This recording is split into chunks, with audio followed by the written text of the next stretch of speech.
하하하 메리 크리스마스. 토닥토닥 부모 놀이터. 할아버지 할머니 엄마 아빠 올해 아이들 키우느라고 얼마나 힘들고 어려웠어요. 코로나19 때문에 걱정도 많았죠.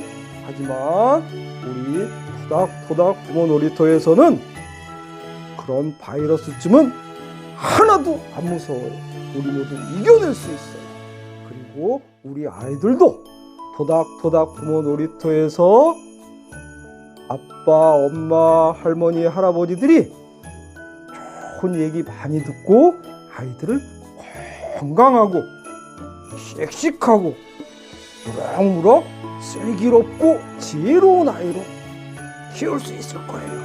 자, 우리 삐삐 선생님을 모두 응원해주고 내년에도 토닥토닥 부모 놀이터에서 다시 만나요. 메리 크리스마스.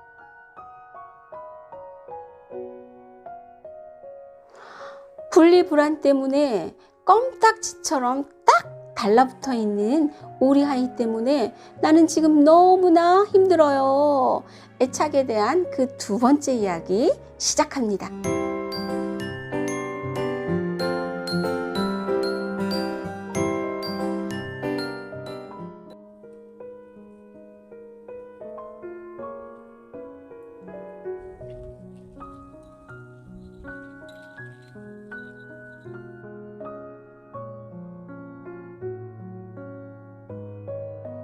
지난 시간에 이어서 별표 100만 개만큼 중요한 애착 이야기.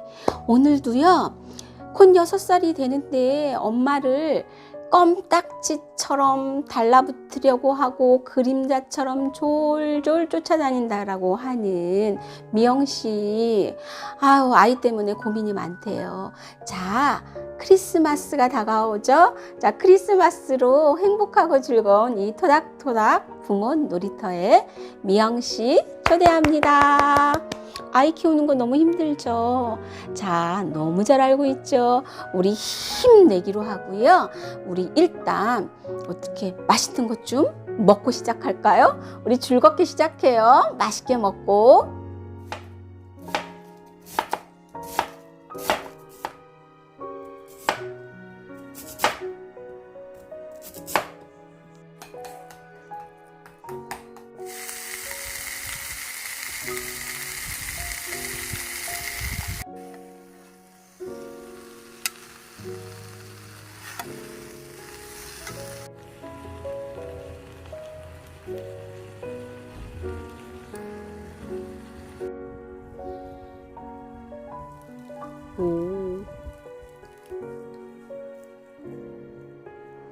미영씨, 오늘 우리가 함께 나눌 이야기는요, 애착 유형에 대해 이야기를 함께 같이 나눠요.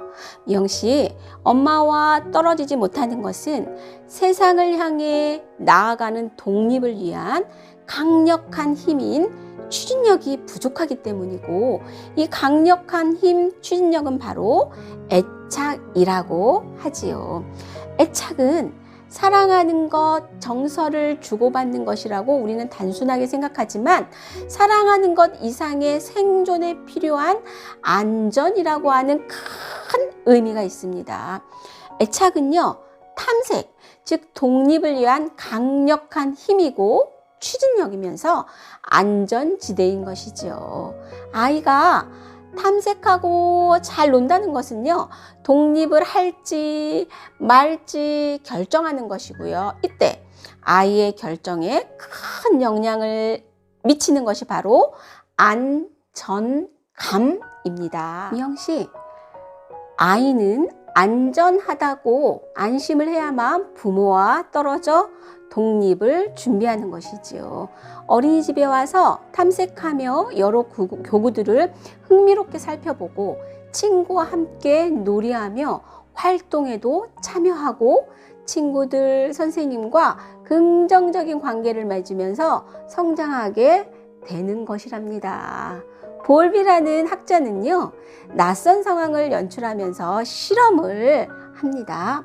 이 실험은요, 애착과 안정과의 관계를 알아보는 실험으로 낯선 상황, 즉 불안감이 확 증가되는 상황에서 애착이 안정기지 역할을 하는지 알아보았답니다. 그 결과 낯선 상황에서 애착의 질에 따라 아이는 탐색 활동에 영향을 받는다는 것을 알게 되었지요.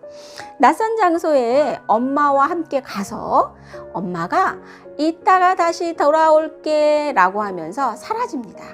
이때 아이가 그 낯선 곳에서 어떻게 보내는지, 그리고 엄마를 다시 만났을 때 어떤 반응을 보이는지 실험을 하고요. 애착의 유형을 3가지로 나누어 보았어요. 3가지의 애착 유형에서 하나는 안전에 관한 것이고, 그 두 개는 불안전에 관한 것입니다. 첫 번째, 안전 애착이 형성된 아이는요, 엄마와 함께 있을 때 낯선 상황에서도 적극적으로 탐색 활동을 합니다. 엄마가 안전지대 역할을 해줄 거라고 믿고 있는 것이죠. 안정감인 애착, 즉 독립하기 위한 강력한 힘인 추진력이 있기 때문이죠. 엄마가 사라지자 아이는 조금 불안한 모습을 보이긴 해요. 그런데요, 잠시 후에 안정을 되찾고요, 다시 탐색하면서 놀이를 하게 됩니다. 엄마가 돌아오자 아이는요, 엄마를 반갑게 반기면서 다시 놀이에 열중하게 돼요. 미영 씨, 이 아이는요, 엄마가 불안하고 당황스러운 상황을 해결해 준 경험이 아주 많기 때문에 엄마에 대한 믿음이 있는 것이에요. 엄마가, 내가 놀고 있으면 엄마가 좀 있다가 반드시 다시 돌아올 거야 라고 하는 믿음이 있는 것이죠. 자, 미영 씨, 2번째, 안정감을 느끼지 못하는 유형 중 불안전 회피 애착 유형의 아이들은요, 낯선 상황에서도 별로 동요하지 않고요, 무감각합니다. 엄마가 사라져도요, 크게 울거나 불안한 표현을 하지 않아요. 이 아이들은 왜 그럴까요? 이 아이들은요, 살아온 삶이 항상 낯선 상황, 불안한 상황에 놓여 있었기 때문에 지금 이 낯선 상황이 별로 크게 낯설지 않기 때문입니다. 어차피 엄마라고 불리우는 저 사람은 내가 안전하지 않는 상황이 되어도 지금까지 늘 그래왔던 것처럼 나에게 크게 도움이 되지 않을 거야. 그러니까 엄마가 가면 가나 보다, 오면 오나 보다 별로 관심도 반응도 없는 것이지요. 미영 씨, 정말 가슴이 너무 아프지 않아요? 이런 가슴 아픈 모습을 보여주는 불안전 회피 애착의 아이들이 이런 반응을 보여요. 자, 마지막 3번째, 불안전 저항 애착 유형의 아이들은요, 낯선 상황에서 불안감을 아주 많이 느끼면서 탐색 대신 엄마에게 딱 달라붙어 있어요. 그리고 엄마만 졸졸 따라다녀요. 안전이라고 하는 애착의 추진력이 너무 작아서요, 탐색하려고 하는 생각조차 이 아이들은 하지 못해요. 엄마가 사라지면요, 많이 불안해하면서 크게 울어요. 달래도 소용없고요, 장난감을 줘도 별로 소용없고, 친구들이요 막 와가지고 함께 놀자 뭐 이래도요, 어떻게 해요? 별로 안정되지 못하고 계속 울기만 해요. 엄마가 다시 돌아와서 달래도요, 안정되지 못하고 엄마에게 막 크게 화를 내고요, 더 크게 울기도 합니다. 미영 씨, 불안전이라는 애착 유형의 아이들은요, 안전감, 편안함을요 느끼지 못하기 때문에 이 낯선 상황에서 탐색은커녕 계속 불안해하면서 낯선 상황을 해결하지 못하는 것이죠.